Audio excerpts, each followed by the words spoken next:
बिस्मिल्लाहिर्रहमानिर्रहीम। अस्सलाम वालेकुम। आज मैं आपके लिए एक ज़बरदस्त सी रेसिपी लेकर आई हूँ। आज मैं बना रही हूँ पूरियाँ।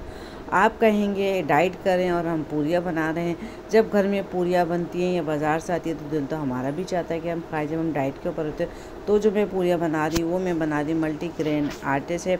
आटा मैंने बाज़ार से मंगवाया, मगर आप ये तो घर पे भी बना के खा सकते हैं मल्टीग्रेन आटे को। मल्टीग्रेन आटा मैंने 1 कप ले लिया है। अच्छा जी, ये मैंने बिरसा फार्म वालों से मंगवाया है, क्योंकि मैंने जब घर में एक दफ़ा ट्राई किया तो सारी चीज़ों को इकट्ठा करके फिर बनाना, उनको करना, उसमें भी मेहनत होती है और उसमें भी पैसे खर्च हो जाते हैं। तो मैंने इकट्ठा 5 किलो आटा मंगवा लिया था। बहुत ही ज़बरदस्त आटा है। मैंने उसकी पिक्चर आपको दे दिया, आप देख लीजिएगा। फिर आटे के अंदर रूम टेम्परेचर पर मैंने 2 चमचे के करीब दही डाला था। फिर उस दही को अच्छे तरीके से मिला लिया था। फिर थोड़ा थोड़ा सा नॉर्मल पानी डाल के उस आटे को अच्छे तरीके से गूँध लिया था। गूँधने के बाद मैंने उसको हथेली की मदद से 3 से 4 मिनट तक अच्छी तरीके से मसला था कि वो सेट हो जाए। उसके बाद जब आटा अच्छे तरीके से मिक्स हो गया तो उसको मैंने प्याले से 10 मिनट के लिए ढक के रख दिया था कि ये आटा मुकम्मल सेट हो जाए, क्योंकि इसके अंदर लोच बिल्कुल भी नहीं होता, तो उसको थोड़ा टाइम लगता है सेट होने के लिए। जब ये अच्छे तरीके से सेट हो गया तो उसके बाद मैंने उसके पूरी के हिसाब से छोटे छोटे से पेड़े बनाए। इस आटे की आप चाहे तो रोटियां भी बना सकते हैं, मगर मुझे चूँकि पूरियां बनानी थी, आज हमारा दिल चाह रहा था पूरियों का, और बाज़ार से बच्चों की फरमाइश पर पूरियां आई थी, पूरी छोले आए थे। तो मैंने सोचा कि मैं थोड़ा अपनी सेहत का ख्याल कर लूँ, पूरियाँ मैं अपने घर में ही बना लूँ। पूरियाँ बनाने के लिए मैंने इस्तेमाल किया था देसी घी। अच्छा, देसी घी मैंने बहुत ज़्यादा नहीं लिया था। मैंने एक छोटी कढ़ाई थी वो ली थी, और आधा कप आपको नज़र आ रहा है, सिर्फ आधा कप मैंने देसी घी डाला था कि और छोटी छोटी पूरियाँ बनाई थी ताकि उसमें पूरी आराम से तल ली जाए, और वो देसी घी भी एंड में बच गया था।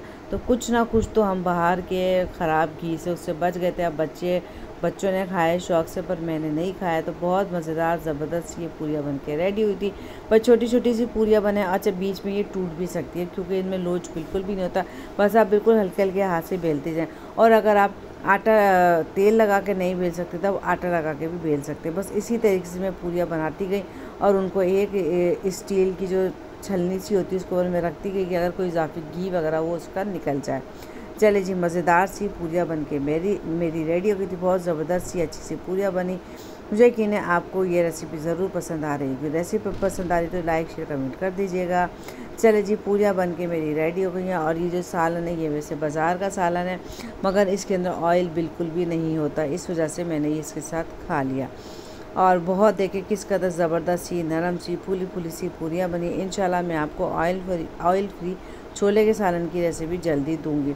बहुत ही ज़बरदस्त मज़ेदार सी पूरियाँ बन के मेरी रेडी हुई है। मुझे यकीन है आपको आज की रेसिपी ज़रूर पसंद आई होगी।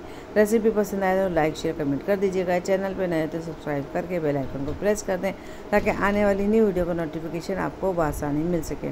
फिर मिलेंगे इसी तरीके से बहुत अच्छी सी मज़ेदार सी कोई रेसिपी, कोई वीडियो, कोई रेमेडी, कोई व्लॉग लेकर आऊँगी आपके लिए। जब तक के लिए अल्लाह हाफिज़। मुझे अपनी दुआ में ज़रूर याद रखा करें।